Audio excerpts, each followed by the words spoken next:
This is Undaunted.Life, a man's podcast. I'm your host, Kyle Thompson.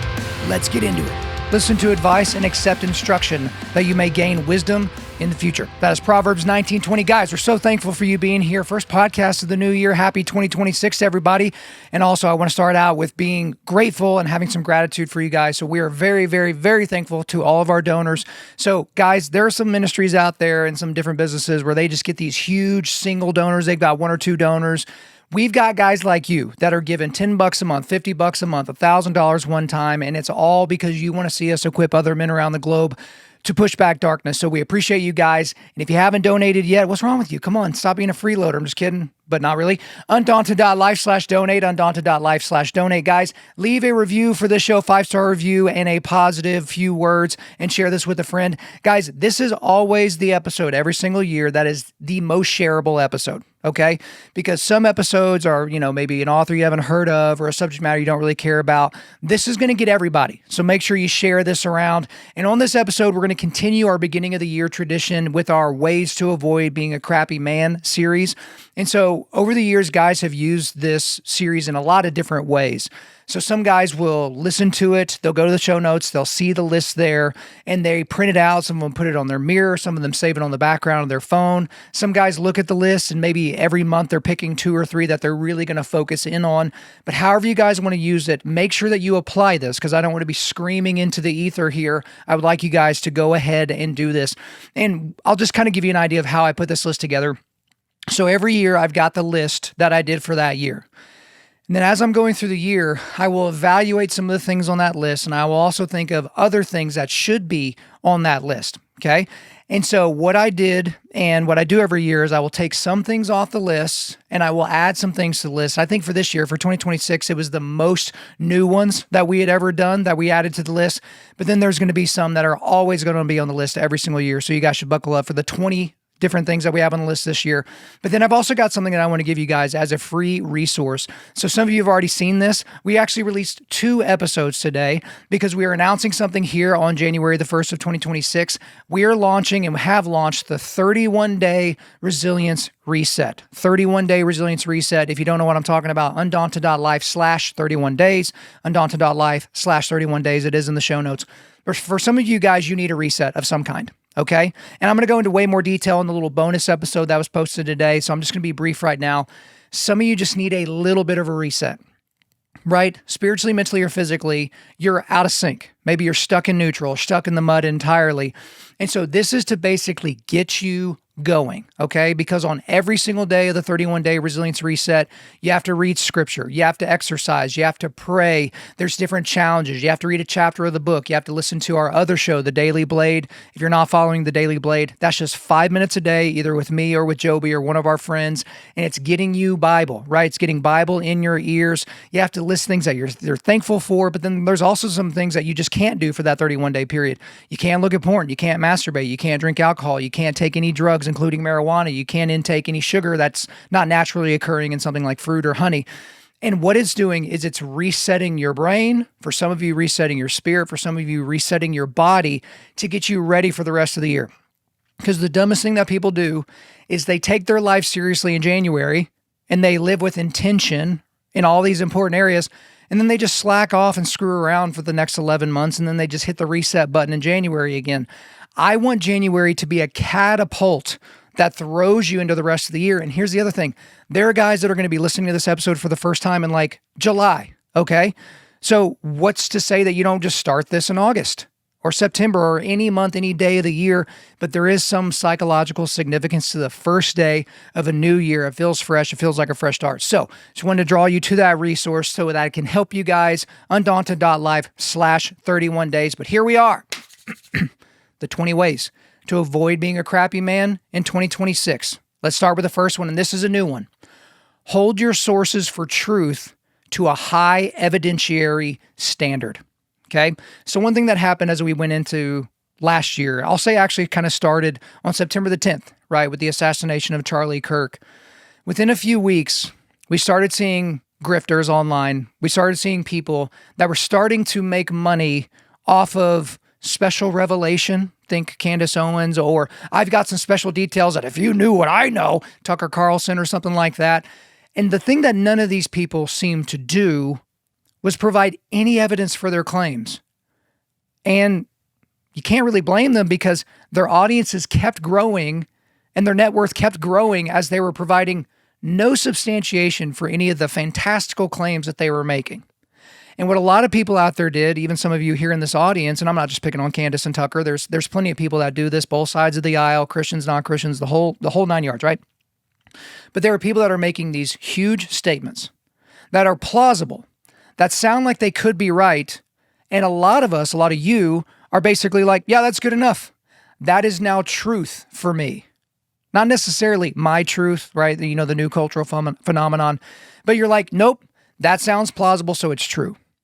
But I would encourage all of you to follow Occam's razor. If I can summarize Occam's razor, I think that's OCCAM, Occam's razor. The explanation that has the least amount of things contingent upon one another is the likeliest explanation, okay?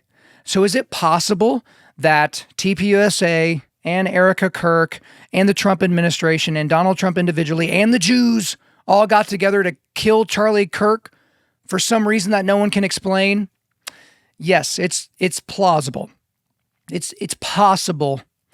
But is it likely? No, it's not. So for all of you out there, especially for you Christians, and if you're not a Christian listening to this, we are so thrilled that you are here. Keep listening. But if you're a Christian, we purport to know the ultimate of ultimate truths, which is how we can have everlasting life, how our life could never end, how we could live in eternity in the presence of a holy and just Father God, our Creator. So we should have the highest evidentiary standard possible for truth, okay? We should not be thrown this way or that way with whatever is happening in culture. We should not be able to be so easily swayed like a gullible sheep would be to someone's point of view that they can't substantiate in any way, shape, or form, okay? So we should be people of the book.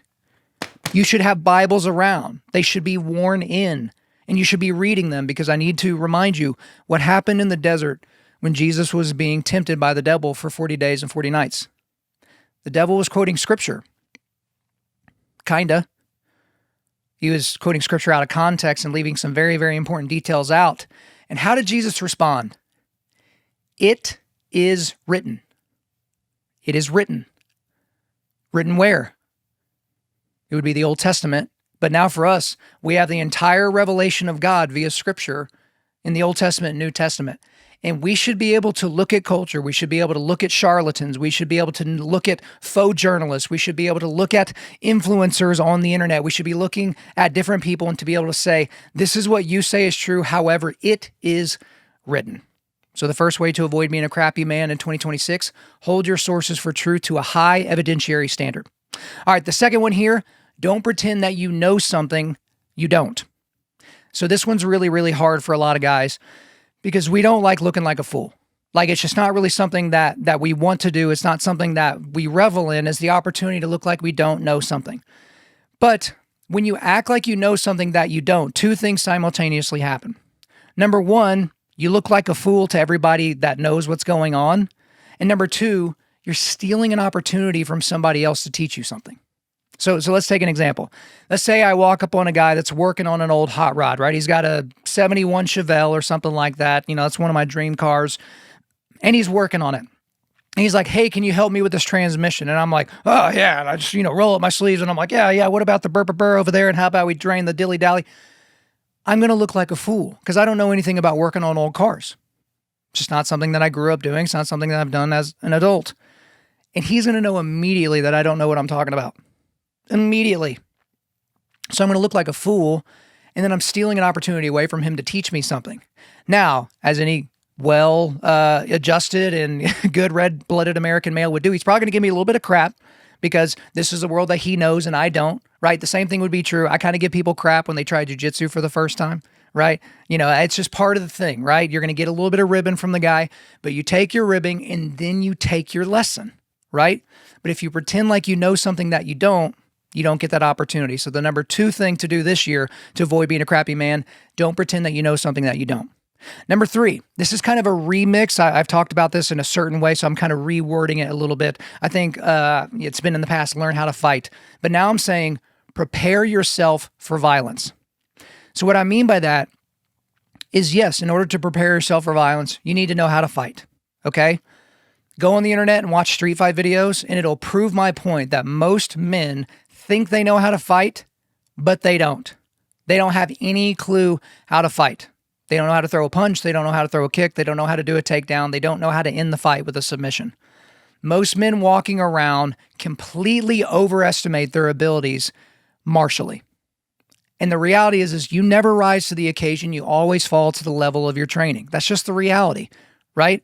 And so if you think that you're just going to see red and bodies are going to start to fall, no, you're going to see red and then you're going to be dead, because if you're going up against somebody that knows how to fight, you have no chance. So I'm talking mainly about using your body in this context. So you need to train martial arts that are real. Okay, don't waste your time with, point fighting or Krav Maga or different things like that are, Krav Maga, you can't even technically train it because, it's like eye gouging and crotch grabbing and different things like that. You need to do Brazilian Jiu-Jitsu, wrestling, Western boxing, some elements of judo, kickboxing, Muay Thai. You need to be able to strike, but you also need to be able to grapple. Because if you only learn striking and nothing on the ground, you are only good when you are on your 2 feet. And if you grew up in a wrestling background or certain jiu-jitsu academies that really take the takedown seriously, or judo or something like that, if I can dictate where the fight takes place, I'm at the advantage, right? Because all those fancy spinning kicks and 360 elbows and all that crazy stuff, it only works when you're on your 2 feet. Those things essentially don't work when you are on your back. I've planted your hips there and now you can't move.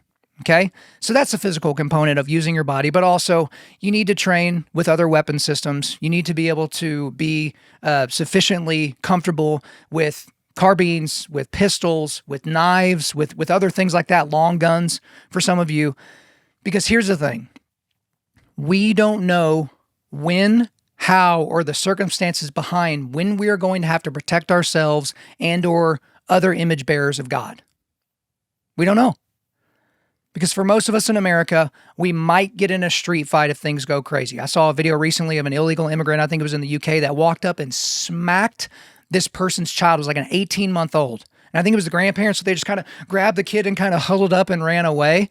And I'm like, oh my gosh, right? I kind of want that to happen to one of my kids because they're going to be just fine. They're not even going to remember it, but it's going to be the greatest single day of my life, right? Because you just get to unleash hell and not go to prison, right?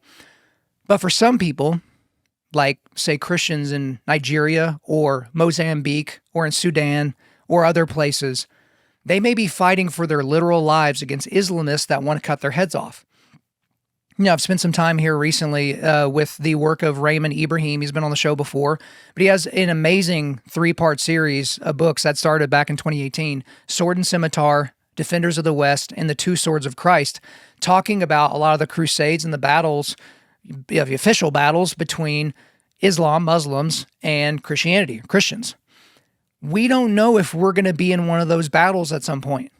And you may be listening to this in your air-conditioned room and in your suburban house, and you just kind of go to work every day and you would never hurt a fly and all those different things. And if that's how your world is for the remainder of your life, you might be able to opt out of violence. But for most people, you're going to have to opt into violence at some point, which leads me to my overall point about preparing yourself for violence. This preparation is not just physical. It's also mental and spiritual. I was literally just asked today to defend my position that Christians should be able to use violence. This is a person that had kind of more of a pacifistic worldview. You could tell by how they worded the question. Pacifism is an abiblical concept. You cannot read the Bible in context and come away thinking to yourself, I'm never allowed to use violence, right? You should spend some time. I don't have time today to elucidate everything, but just war theory, I think, is certainly a part of this discussion. But also, pacifists don't technically exist. Do you know why? Because pacifists are always willing to call the police. They're always willing to let their local magistrates or even their local military protect them to do violence to other people on behalf of them. So you see, even pacifists are pro-violence. They're just too pussified to actually do the violence themselves. They are outsourcing their violence to the government. And from where I sit, I am unwilling to outsource my violence to somebody else. Okay? My primary violence. Now, I'm all good with calling the cavalry, right? Someone's breaking into my house. Honey, call the police. I'm getting geared up, right? So when they arrive, and the average response time for 911 in America is 7 minutes. That's if they answer, because if you live in a large city, you might be on hold for an hour and a half. But in 7 minutes, I have to do everything I can to protect Kelsey, James, and Elijah, and myself, and potentially anybody else who's in our home, okay? So I'm all for them coming to help me on the back end, but primarily it is my responsibility and duty to protect image bearers of God. And if I am not spiritually, mentally, physically, and emotionally ready to take life, then the odds are it is my life that will be taken. So the number 3 thing and number 3 way to prepare or to avoid being a crappy man in this year is to prepare yourself for violence. Hey guys, real quick. I know a lot of you train for very specific things. So maybe you've got a mud race coming up, a mountain hunt, a 5K, or maybe you just want to keep up with your kids, or you just don't want to let the old man in. But for a lot of you guys, whether you're working out at the Globo gym or even your garage gym, you get there and you just don't know exactly what to do. And so you just kind of settle for the same old workout routine, maybe some bench press, bicep curls, a walk on the treadmill, and you know you're not really getting the most out of your workout plan. And I want you guys to stop wasting time at the gym. No more settling. It's time for you guys to get a guide to help you reach your fitness goals. And that's why I want to remind you about my good friends at Mountain Tough. Mountain Tough is a fitness and mental toughness app developed by military special operators and mountain hunters that's becoming a global movement for building mentally tough athletes on and off the mountain. Mountain Tough is a native app ready to be downloaded on all platforms, so that includes iPhone, Android, Apple TV, Roku, and there's more. Once you sign up and download the app or access the website, you immediately have access to hundreds of exercise programs and literally thousands of workout videos, thousands. So that includes structured hybrid strength and endurance programs, daily workouts, the full exercise library, mental toughness training, the Mountain Tough community, and accountability. And you can use it all on the go, online or offline, no matter where you decide to train. So if you're just getting started, that's great. They have programs for beginners. If you have minimal or no gear where you train, that's not a factor. They have minimal gear and body weight programs. And guys, if you're wanting to get into or maintain elite level fitness, they've got you covered with programs for top tier athletes too. And for a limited time, Mountain Tough is extending Undaunted Lifers like you an incredible offer. Go to mountaintough.com. That's MTNtough.com and enter the code Kyle when you sign up for a monthly plan to receive your first month free after your 14-day trial. So that's 6 weeks free to make sure this is for you. I'm sure it will be. That is 6 weeks free on the best-in-class physical and mental training app in the world. So stop wasting time. It's time to get real fitness results. Let my friends at Mountain Tough guide the way. Again, go to MTNtough. That's mountaintough.com, promo code Kyle. All right, number 4, don't be late. So this is on every single year, and it will continue to be on every single year. Because when you are late, gentlemen, what you are communicating to the other people in your life is that your time is more important than their time is. Because the only thing we can't get back is our time. That's one of the reasons why I put so much effort into these podcasts, into these episodes, because I know for a fact you can't get this time back. So if you invest in an hour or so of this podcast today and it's terrible, if it's awful, I can't give you that hour back. Now, if you lose money, you can always make more money. If you lose relationships, you can always make additional relationships. There are plenty of things in this life you can lose and do something to regain them. That's not how it works with time. And so when you show up late, I always use this example. Let's say you're going to a meeting. There are 6 people in this meeting, okay? And you're the 7th person. All 6 of them are there. They're there for the 9 o'clock meeting. And here you come waltzing in at 9:10.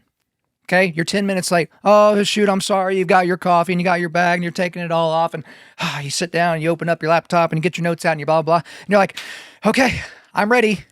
I'm ready for the meeting. Well, you just think you're 10 minutes late. And that's not that big a deal, is it? Well, no, you're actually an hour late. Well, Kyle, I thought you said the meeting started at 9 o'clock and they came in at 9:10. Well, no. There's 6 other people in this meeting, you see. Because when you're late, you're typically a fairly selfish individual. And I know things come up, kids throw up in the car, you get behind an accident on the highway, you're in an accident on the highway. I'm not talking about those situations. I'm talking about life is normal and you didn't do the stuff that you were supposed to do in order to be on time, right?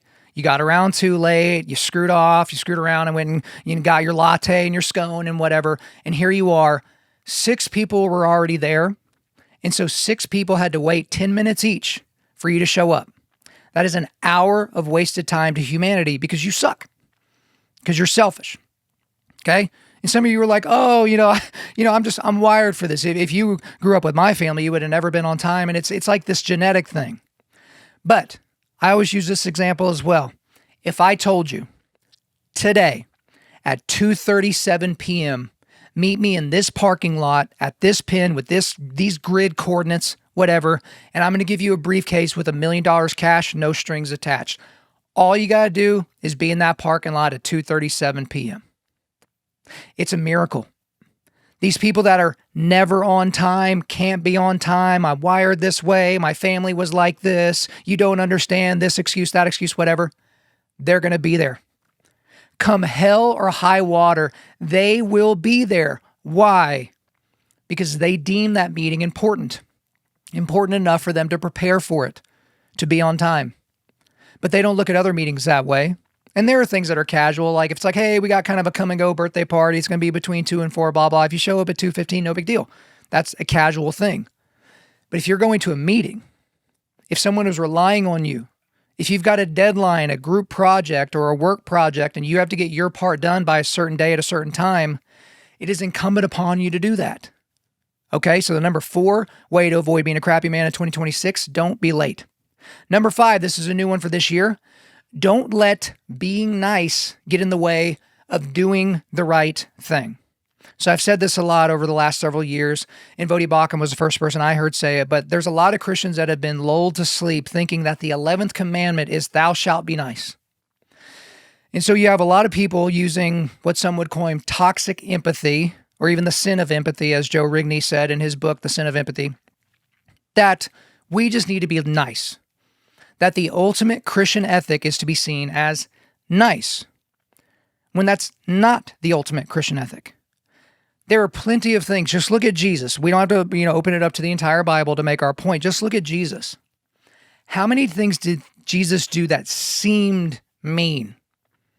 Culturally speaking, in 2026, they seemed really mean. They seemed, pretty judgmental, pretty exclusive, pretty black and white. More on that later. Pretty offensive. Gosh, he believed in some offensive things. That Son of God. Gosh. But if your main ethic is being nice, there will be so many times when you won't do the right thing. Think about it in the context of violence that I just talked about earlier. If somebody is violating another human being, another image bearer of God, is it nice to physically stop that from happening, which could involve bloodying that person up, injuring them, and even potentially killing them? Well, no, it's not nice. But in that scenario, I don't care about being nice to the wolf. I care about being nice and protective of the sheep, of the person being violated by the predator. So that may seem like an extreme example to you, but there are even situations, potentially in your own home, in your own place of business, where somebody is saying something that is rude, that is biting, that is anti-God, and you just sit there quietly because you can't think of anything nice to say back to them. When what they need in that moment, they don't need to necessarily be castigated, they don't need to be dressed down, but you need to stand up for what you believe to be moral. And if you are a Christian and if you are basing your morality on the ethics that come from the Bible, then you are in the correct position. And yet, here you sit silently because you can't think of anything nice to say. And so I think as men, we need to stop doing that. So the number 5 way to avoid being a crappy man in 2026, don't let being nice get in the way of doing the right thing. Number 6, start a gratitude list.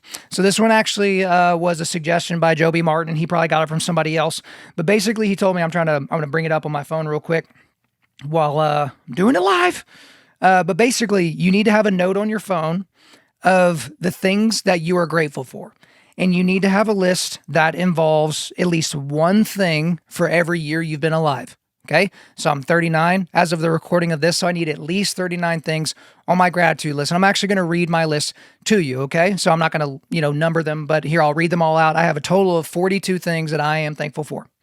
All right, my salvation, Kelsey, my wife, James, my eldest son, Eli, my youngest son, my father, the Bible and how it got to us in modernity, the United States of America, the U.S. Constitution and Bill of Rights, Joby Martin's mentorship and friendship, Matt Chandler's mentorship and friendship, Faith Bible Church, my home church, my boys going to the school that they go to, Roman the Giant, who was my dog, my foxhole, Brazilian Jiu-Jitsu as a whole, but also the Forge where I train, my truck that I get to drive around, all the international travel I've gotten to do, my home gym, hunting on, I list two of my buddies' lands here, so hunting on Adam's land and hunting on Heath's land, my podcast audience, Undaunted.Life as a whole, Undaunted.Life donors, the forging table, my book collection, my physical health and athleticism at my age, UFC fight nights, good whiskey, good cigars, whiskey and cigar nights, preferably on my porch, the podcasts I get to listen to, my flexible work schedule, my partnerships with companies like Origin and Jocko Fuel, meat in general, meat, taste buds, my favorite music, mountains, my voice recovery up to this point. For some of you that don't know this, 2 or 3 years ago, I had a couple of vocal cord surgeries, thought my career as a speaker and podcaster was over. So obviously I'm thankful to even be able to talk right now. Graduating with no student loan debt, baseball opening day in the World Series, my relationship with the Robertsons down in West Monroe, and Dominion, which is my coaching program that I do. It's a 6-month intensive discipleship coaching program.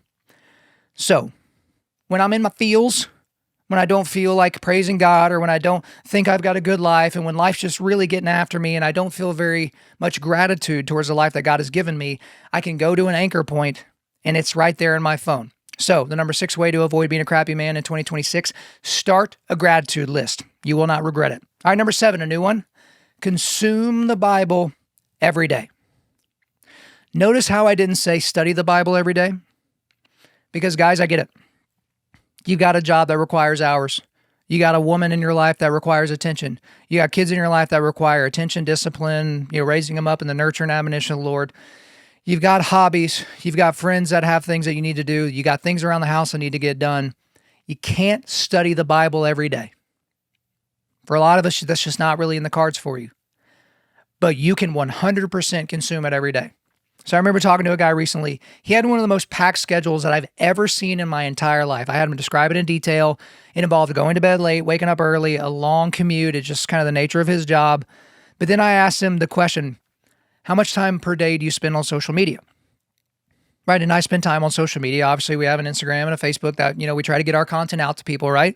So I play the game as well. And it was like 45 minutes to an hour every single day. And here we are trying to find time to squeeze things into his week, right? Like taking his wife on dates, and his kids aren't even old enough to be doing activities yet. But we're trying to squeeze things into these different holes in different pockets. And it's like, bro, there's like 5 to 6 hours every week that you're spending scrolling. And look, I get it. Sometimes you just want to veg out and scroll. But if you can do that, you can read a chapter of the Bible every day. You can listen to the Daily Blade. Again, guys, check out the Daily Blade. It's me or Joby, 5 minutes a day on your way to the gym, on the way to the work site. Get some Bible in there. Because not every day is going to be a study day, but every day can be a consumption day. So whether you're doing the Daily Blade, listening to a pastor preach, reading the Bible on your own, doing a devotional plan on your phone, doing something through the Logos software, which again, I think we'll put the link in the show notes where you can get the Logos Bible software at a tremendous discount. You need to be consuming the Bible every day because again, if you don't know what truth is, then you can't defend it. The number 7 way to avoid being a crappy man in 2026, consume the Bible every day. Number 8, if you're going to be present, be present. So one of the biggest problems that I had to address in my life, and I'm still addressing, I'm in the process of, and what a lot of men have to do is even when their body is present, their brain is not. So here they are, they're sitting in the house, their wife is nearby, their kids can be heard in the house somewhere, and they're just like this, scrolling away, typing away on their phone. Or they've got their laptop out and they're answering work emails.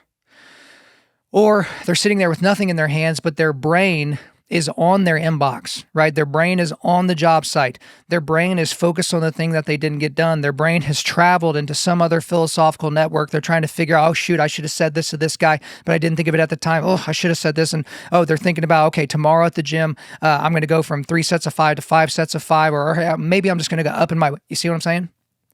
They're not there mentally. So one thing that I've had to do with my phone specifically, because this thing never stops buzzing, right? whether it's Instagram or text messages or emails or phone calls or group me or whatever the thing is, it's always buzzing. There's always somebody that needs something. So what I do with this phone, when I'm done for the day in my studio, I set it down on the desk and I go. And I go be with my family. Could be an hour, could be 3 hours. But after the boys get down for bed, right? If mom and I don't have anything to do, then I'll come back up and I'll get it. And here's the thing. No one was on fire during those couple of hours. No one was on fire so bad that I was the only person that could preserve their life and save them. Yes, I think if you're going to be a foxhole brother, you have to make sure that you are available in almost all circumstances. But your first ministry is to the people of your household. And if they can't even get your attention because you're so much in your phone, dude, I know grown males in their 40s that are playing video games on their phone. Video games, phone games. Their kids are growing up right in front of them, right? You can't get that time back, remember? And they're playing games on their phone. They're setting their fantasy football lineup. They're doing extra research to make sure that they've got their draft squared away for next year. So guys, the number 8 way to avoid being a crappy man this year, if you're going to be present, just be present. All right, number 9, this is new for this year. Say it with your chest. Say it with your chest. Here's some words that we need to get out of our vocabularies as men. Should, could, would, might, maybe, kinda. Because here's the thing I'll get. I'll be like, hey man, we're doing this thing, something, blah, blah, blah, details. Hey, it's Friday at 2:00. Are you going to come? Oh yeah, I should make it. Oh yeah, I could make that happen. Oh yeah, maybe. Yeah, maybe I'll be there. Here I am, stuck with the same question. Because in all that meandering, at no point did you give me a coherent yes or no. Because if it's no, I can plan for that. And if it's yes, I can plan for that. But I should be able to doesn't answer that. Because inherent in your answer is that assuming there's not a tornado, assuming that my kids are not in the ER, assuming that I don't get mugged and my car jacked, I'll be there. So that's already baked into the cake. So just say it with your chest. Let your yes be yes and your no be no. Yes, I will be there at that time. Yes, I will take this job. Yes, I will help you with this project. Yes, I will make sure that they are there on time. Whatever the thing is. Yes, no. Not maybe, not kinda, not sorta. Yes or no. So the number 9 way to avoid being a crappy man in 2026, say it with your chest. All right, number 10. Don't let sports ruin your night. That's been on here every year. But I've added something, a new addition to the back end. Don't let sports ruin your night. And no we language. No we language. So I throw myself under the bus every year. This is not going to be any different. I've ruined a lot of nights for myself and a lot of family and a lot of friends because of my fandom for the St. Louis Cardinals. Became a St. Louis Cardinals fan when I was like 11 or 12 years old when Mark McGwire was traded from the Oakland Athletics to the St. Louis Cardinals. I had red hair, hit home runs. He had red hair, hit home runs. So I had his nickname. I was a little Mac. He's Big Mac. Okay, I'm a St. Louis Cardinals fan. But my fandom for the St. Louis Cardinals into my late teens, early 20s was egregious and unhealthy. Okay, I remember a time when I went to, this would have been the 2011 World Series, Game 2. Okay, Cardinals win Game 1. They lose Game 2 in the 9th inning. Okay, blew a lead in the 9th inning. Jason Mott blew the save. I was staying at a friend's house that night that lived just outside of St. Louis. And I get to their house. Again, they've opened their home to my wife and I to not have to drive the 7 or so hours back to Oklahoma City from St. Louis. And I could barely speak. I could barely speak to my host family because I was so mad that my team lost a game. Now, the Cardinals ended up winning the World Series in 7 games after a thrilling Game 6. But even if they hadn't, why did I treat those people that way? Why did I do that? Which leads to the second thing, because I had no bearing on the outcome of that game. Because I don't get checks signed from the owners of the St. Louis Cardinals to me, because I don't play for the team. So for a lot of you, your sports fandom has a lot to do with your identity, okay? So I am still a St. Louis Cardinals fan, But I don't live and die with every pitch in every game anymore. In fact, if I'm watching a Cardinals game and I can feel myself really starting to care about the outcome, I just turn it off. And if I don't feel like I have the emotional maturity to watch a game without acting like a moron, I just don't watch it. I check my phone at the end of the night. Oh, they won. Or, oh, they lost. And then I move on. Move on with my life. But when you say we, excuse me, when you say we all the time, yeah, we lost that game. We really got to get our defense in order. Man, we really need a new offensive coordinator. Man, we need to figure out who our fourth and fifth pitchers are going to be in the rotation. Man, we this, we that. Guys, there is no we. You're not a part of the team. Now, if you are a player on a team, if you're on the coaching staff, if you're one of the trainers, yeah, it's we, right? We all win as a team. We all lose as a team. But for 99.9% of us, we're just fans. So it doesn't matter what league, it doesn't matter what team, it's not we. And guys, if you can't let sports just be sports and it not impact your attitude and how you act, then you just can't watch it. And I'm not going to apologize for that. If you watch your favorite college football team lose on some random Saturday in October and you start kicking the dog and cussing and acting a fool, that's ridiculous. What's wrong with you? But it's culturally acceptable, so we just go along with it. And it's also generational. Because around here, I've been at, events where there's a bunch of OU fans watching an OU game. Something goes wrong, bad call or something like that. Dad starts freaking out, cussing the refs, going nuts, whether it's live or watching it on television. And then I watch their kids, 5, 6, 7-year-olds. They're downloading that into their memories. And they're going to do the exact same thing that dad does. Why? Because dad did it. So guys, if you can stop doing that, you're going to end some generational nonsense right there. So the number 10 way to avoid being a crappy man, don't let sports ruin your night. Along with the new addition, no we language. Hey guys, real quick. You've probably heard the phrase, ignorance is bliss, right? Well, some of you are ignorant about where the beef that you buy at the grocery store comes from and what it took to get to you. So that single package of grocery store ground beef can contain meat from over 100 different cows, sometimes from multiple countries. And if one of those cows was sick or mishandled in some way, it's mixed right into your dinner. So most people don't realize that some ground beef at the store isn't just beef either. It's scraps and trimmings chemically treated with ammonia to kill bacteria and then blended in to bulk up the weight of what you're buying. It's legal, it's cheap, and it's on the plates of Americans all over the country, usually without the customer ever knowing. So even if you buy what you think is a nice roast or steak, it's been passed from feedlot to processor to packaging plant, handled by people who will never eat it, and raised by farmers who will never see the end product. And in that journey, the cattle were likely fattened on hormone-packed feed, pumped full of antibiotics just to survive cramped feedlot conditions, and processed alongside meat from hundreds of other animals.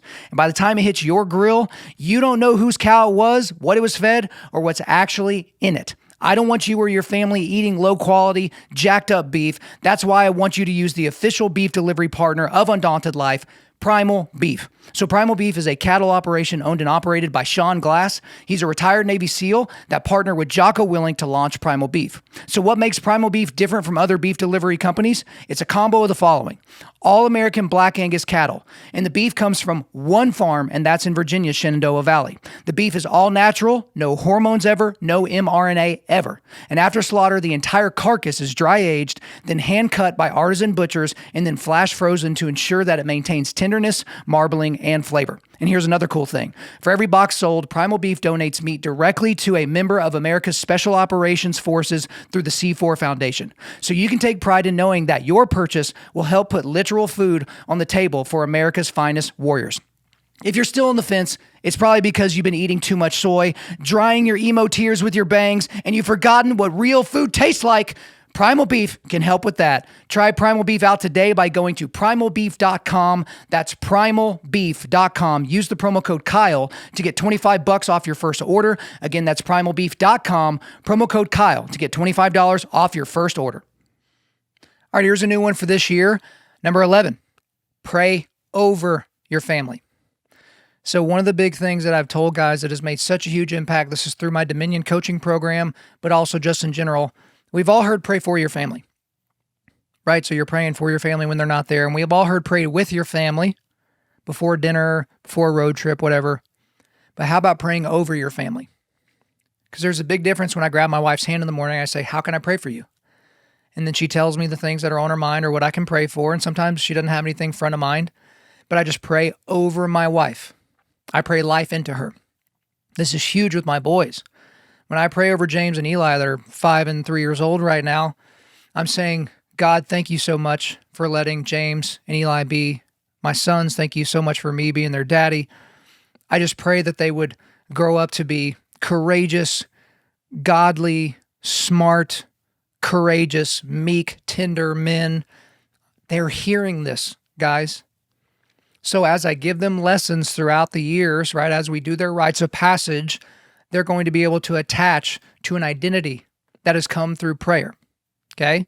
So this is pretty straightforward, guys. If you're not praying at all, you got to pray. If you're praying with your family, great. If you're praying for your family, great.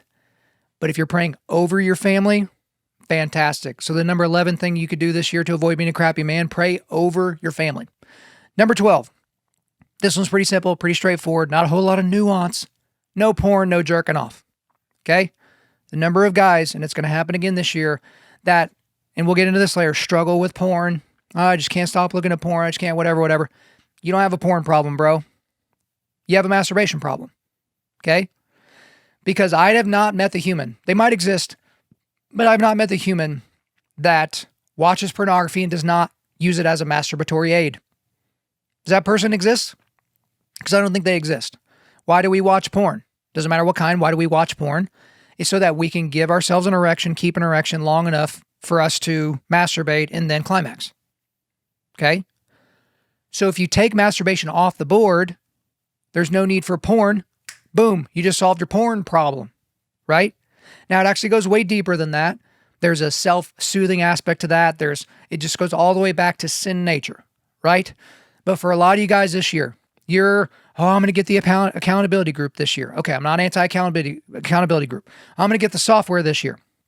I'm not anti that either. I've got software and, it's kind of worthless because, it hasn't pinged because I haven't, looked at pornography and masturbated in like 16 years. And so my accountability partners get no emails, right, from the software because I just don't view that stuff anymore. But if that's all you're doing is getting the accountability and doing all those things without making the decision, pre-deciding that you're not going to do that stuff anymore, it doesn't really matter. I remember being in a group years ago when I was trying to kick the porn habit early in my marriage. So this is 16, 17 years ago. I was in this group and this guy would go and he's like, well, hi, I went 2 days without looking at porn and then, I fell off the wagon and I sinned and blah, blah, blah. And then the leader of the group's like, man, well, last week it was just, you went 1 day in a row. Well, so you've doubled it. You've done 2. Let's see if we can get 3 days in a row this time. And I'm like, are these dudes for real? Is this what we're doing? Are we setting the bar that low? Because when guys come to me and they're like, man, it's been a week and I can feel the pull of porn. I was like, okay. But you just don't do that anymore.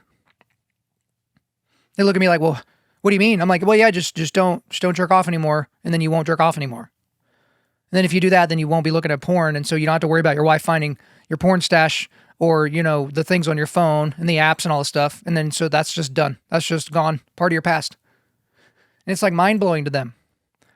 But you just have to pre-decide. More on that later. More on that here in a second, actually. But the number 12 thing that you can do to avoid being a crappy man this year, no porn, no jerking off. Let's get right into number 13, practice pre-decision. There are so many people that wait until the moment of decision to decide. Like how that doesn't make any sense. Let me give you an example.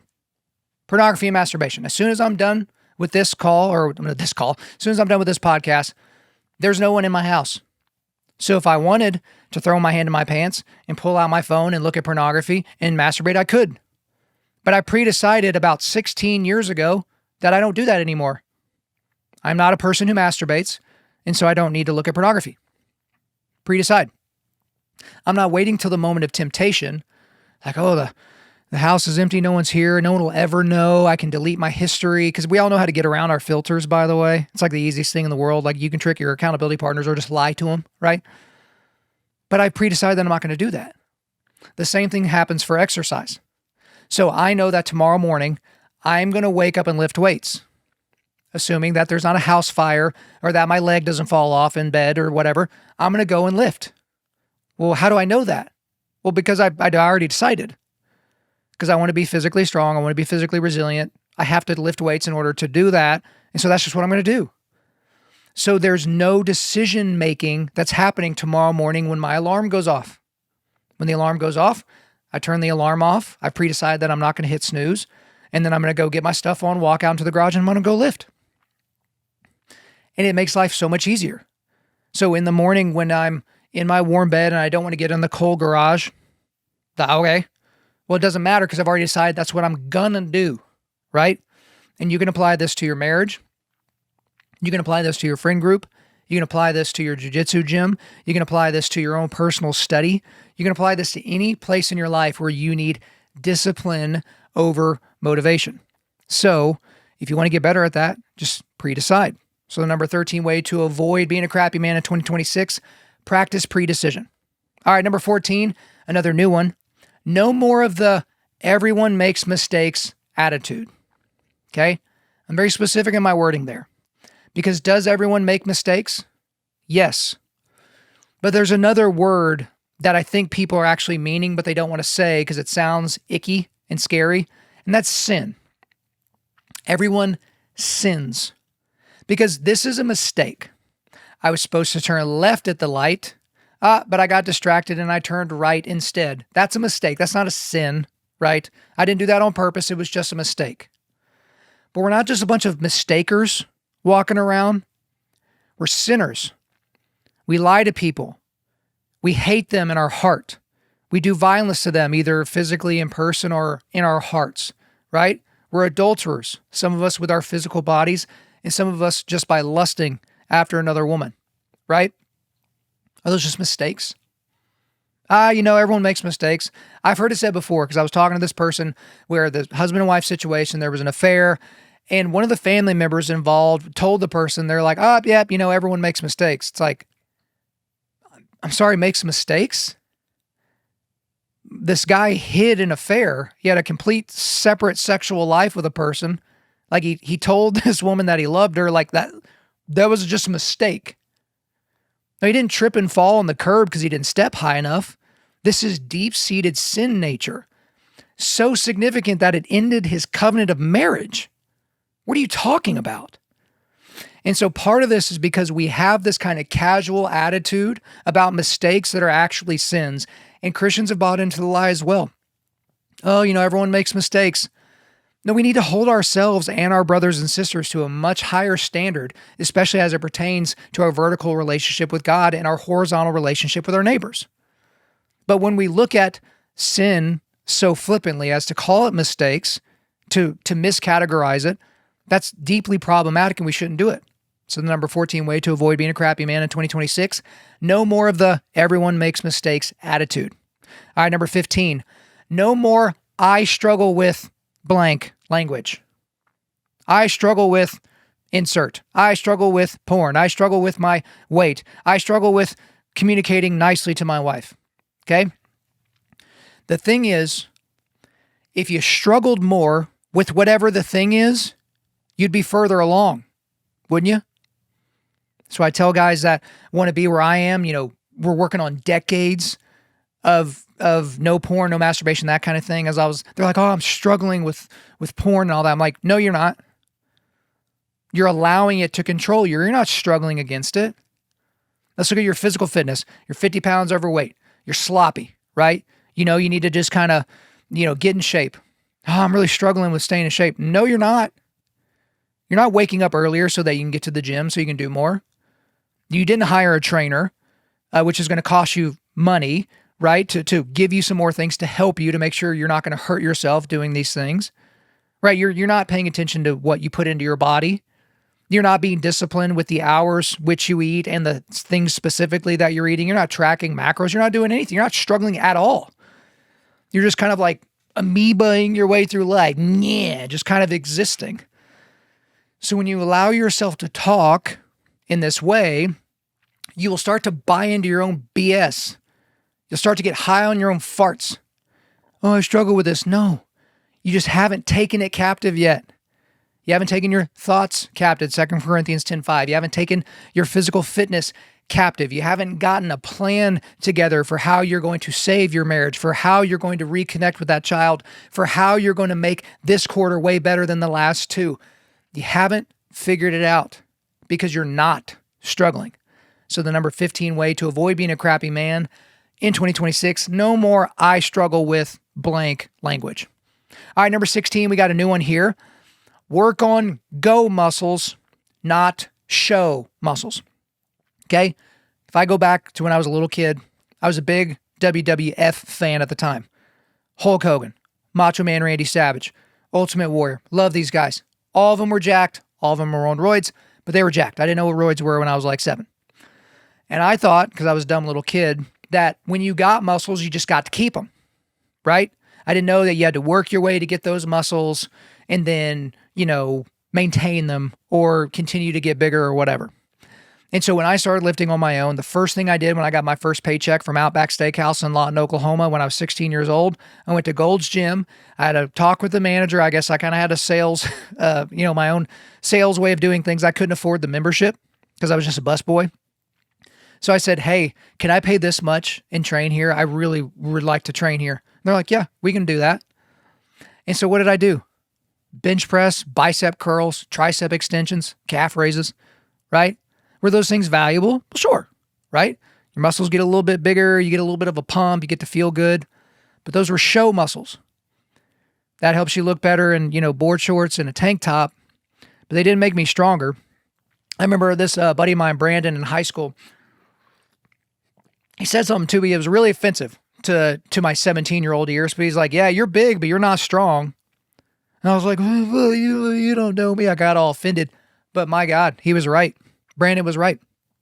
I was physically bigger than a lot of the people around me, but there were people that were physically smaller than me that were physically stronger than I was. And so for some of you, you're not a professional lifter. You don't get 4 hours a day over 2 training sessions to lift and all that. You're not going to compete in Mr. Olympia or even a local bodybuilding contest. And so with that in mind, why are you wasting so much time doing show muscle stuff? Why are you doing so many bicep curls, right? Why are you doing so many tricep extensions? I know it's fun to have big arms and all that, and you look good in your t-shirts. But if you've only got a limited amount of time, you have to work on your whole body. So you don't like doing cardio?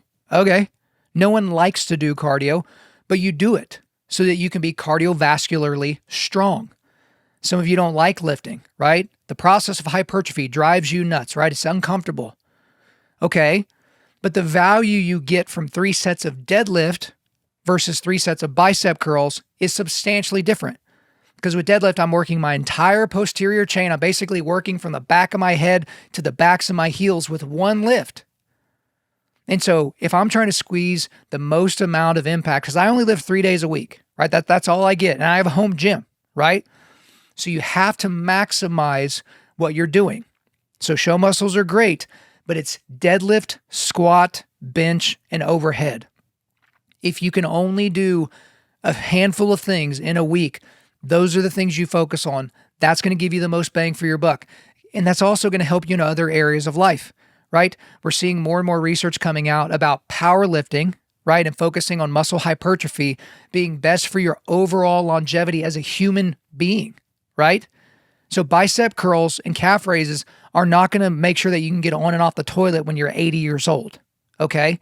And so those things might be fun, but maximize the things that are actually going to work for you, that are going to help your jujitsu, that are going to help your slow pitch softball, whatever the thing it is that you're into. So the number 16 way to avoid being a crappy man in 2026, work on your go muscles, not show muscles. All right, number 17, don't celebrate people that take shortcuts.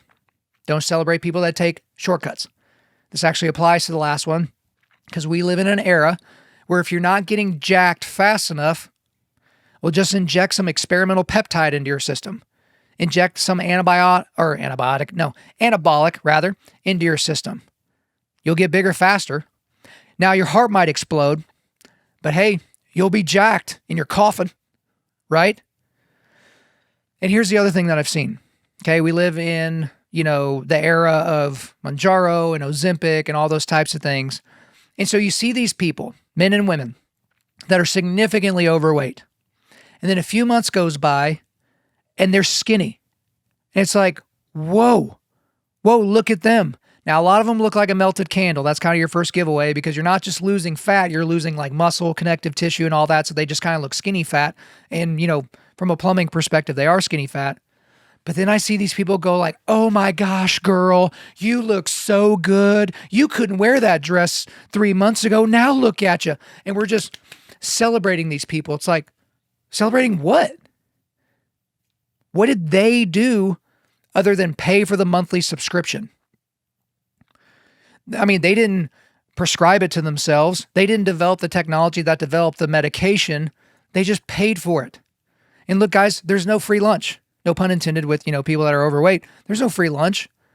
In the history of class action lawsuits, the fastest class action lawsuit that came after a product went to market is with, GLP-1s, right? With Ozempic, Mounjaro, those types of things. Fastest one ever. Well, how'd that happen? Because a bunch of people are like, oh, I don't have to work hard and diet to be skinny. This is perfect. Oops, gastrointestinal issues. Oops, cancer issues. Oops, other side effects that may occur. Well, shoot, I guess there is no free lunch. I guess I'm going to have to move more and eat less. I guess if I want to have the body when I look in the mirror that I want to see, gosh darn, I'm actually going to have to work at it. I'm actually going to have to sacrifice. I'm actually going to have to delay gratification. One of the ways that we can help these people do that is to not celebrate them for taking the shortcut. Because, some of them you can't really tell if they did that on their own or they took medicine, but for a lot of people, it's completely obvious. They've changed nothing about their life. They're just jabbing some medicine into their abdomen at, different rates throughout the week and month. Okay. So one thing that we can do to avoid being a crappy man in 2026 is to not celebrate people that take shortcuts. All right. Number 18, think in black and white terms. So one of my least favorite words in the entire English lexicon is nuance. Now, there are times when that is appropriate. There are times when we need to take a nuanced perspective when there is gray area. Most of the time, though, we need to be operating in the terms of black and white. Because let me ask you this. Can you find actual capital T truth in the gray areas? Can you?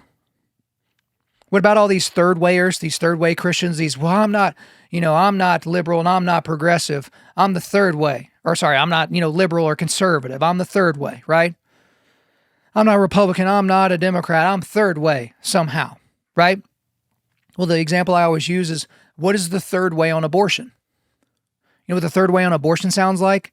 Yeah, those are image bearers of God in the womb, but they're kind of big because they're in the third trimester. So that seems kind of icky. So we shouldn't kill them. But yeah, first semester and into the first trimester, second trimester. Yeah, that actually kind of makes sense because they don't really look too much like a human that much yet. So I guess that's fine. Well, if the mom was raped or there was incest, then I guess it's okay to kill that baby because as we all know, a murder makes a rape go away. That's what third way sounds like. And we need to stop thinking in those terms, especially when it comes to the things morality. They either are moral or they are not. We either should advocate for the killing of the unborn or we should advocate against it. It's either morally neutral for a child to be given puberty blockers and to have their healthy bodily tissue cut off or added to, or it's horrible, macabre, and evil in addition to being immoral. Okay? Now, you might be thinking, well, Kyle, not everything in this world is black and white. Yes, I've already elucidated that by saying there are times when nuance is realistic. But most of you don't ever go to the areas of black and white because you go back to earlier, you're just too concerned with being nice.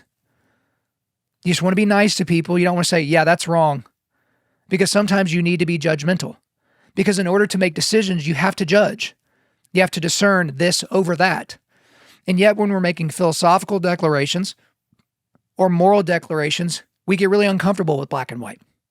And so if you want to be a better man this year, though, number 18 way, think in black and white terms. All right, a couple more left. Number 19, be extra nice to support staff and service providers and make sure to say thank you. Okay?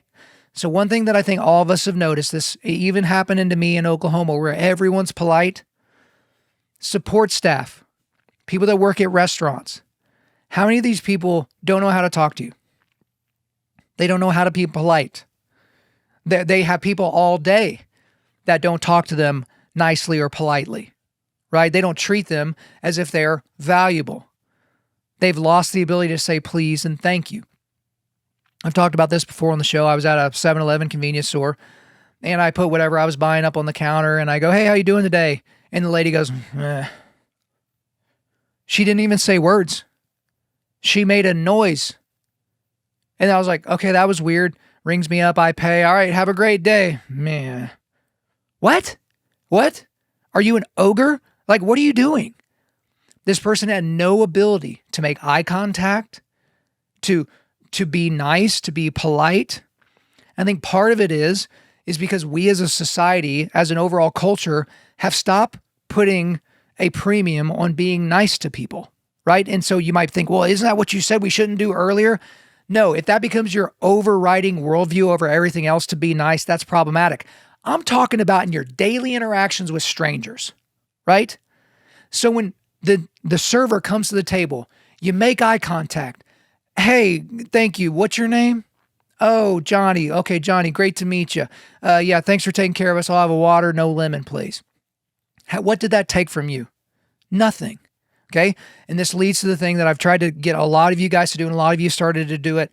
If you want to get more prayer and more of a godly focus in your life, the next time you sit down at a restaurant, okay, the server comes to your table.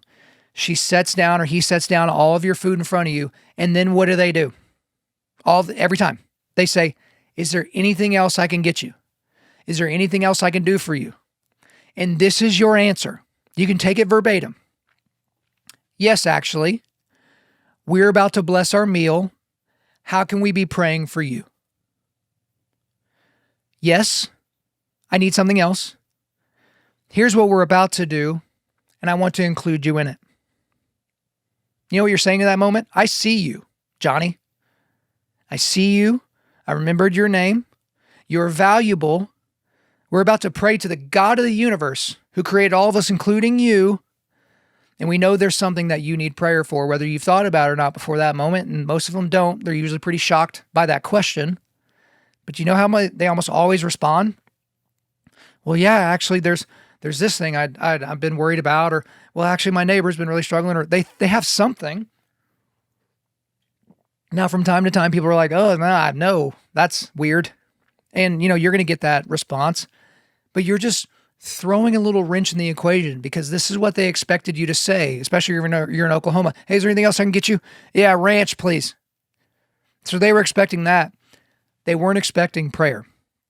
And so you know what I've done? I did it this week at a lunch. I was at lunch with 3 other guys.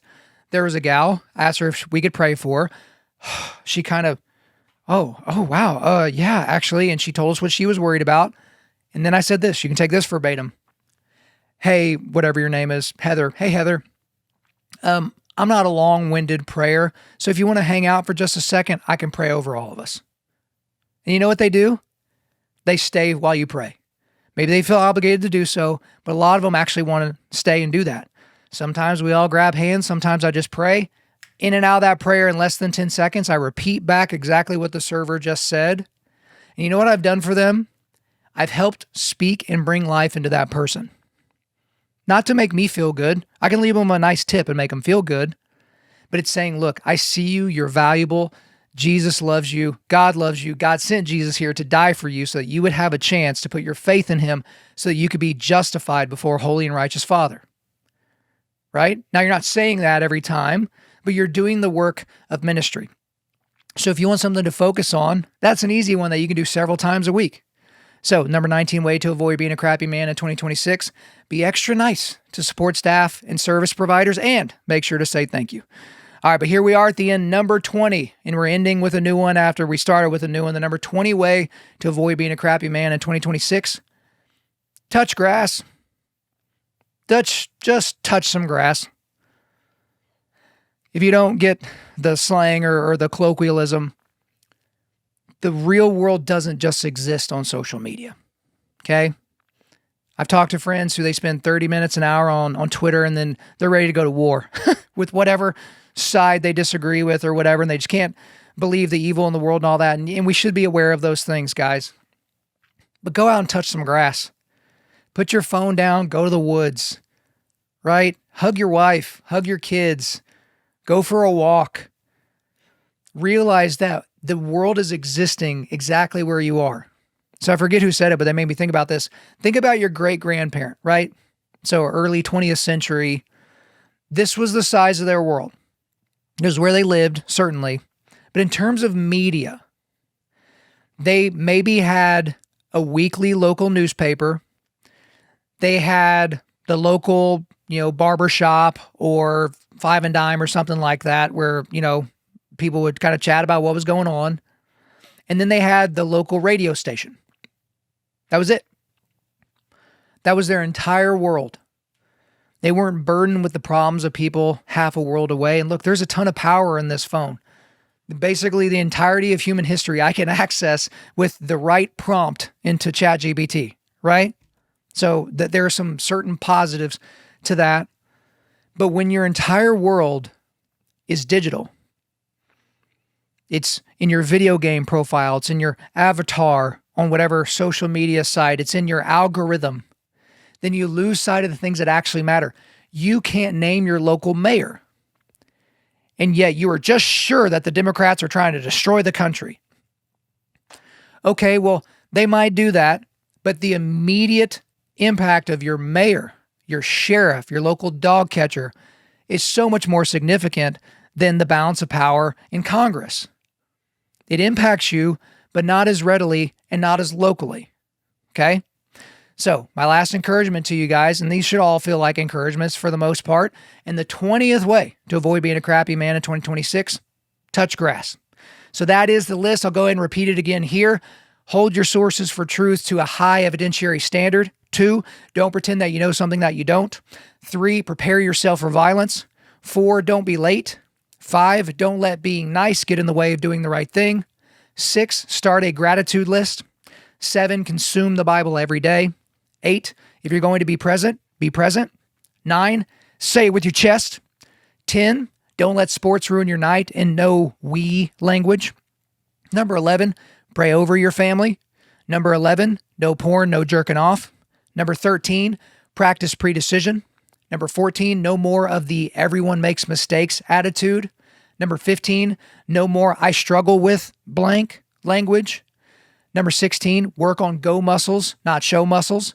17, don't celebrate people that take shortcuts. 18, think in black and white terms. 19, be extra nice to support staff and service providers and make sure to say thank you. And 20, touch grass. Guys, we really appreciate it. Before we let you go, we are going to do a quick resilience boost. At Undaunted.Life, our mission is equipping men to push back darkness with content that forges spiritual, mental, and physical resilience. So a few links for you today. I've got a link to our donation page. Again, we would love for you guys to hop on board, be a donor, Undaunted.Life/donate. Also, our Dominion coaching program. We've got our team set for these next 6 months, this session, but we do have a wait list open, Undaunted.Life/Dominion. Also, the Logos Bible software, best Bible software on the planet. Don't use it at full price. Use it at a discount. And then also the 31-day resilience reset. Make sure you go to our website. It is a completely free resource, Undaunted.Life/31 days. Thank you for listening to this podcast. Wherever you're listening to this, please subscribe, rate, and leave us a positive 5-star review. If you want me to come speak live at your event or on your podcast, just shoot me an email to info@Undaunted.Life. That's info@Undaunted.Life. Follow us on Instagram and like us on Facebook, and check out our website for everything else, including how to donate to keep more content like this coming your way. Just go to www.Undaunted.Life. And as always, we want to thank the band Holy Name for allowing us to use their music for our content. The music on this podcast is their song Perpetua, which is off their self-titled debut album on Face Down Records. The links are in the description. I'm your host, Kyle Thompson. Remember, keep pushing back darkness, keep forging spiritual, mental, and physical resilience, keep seeking the Lion of Judah.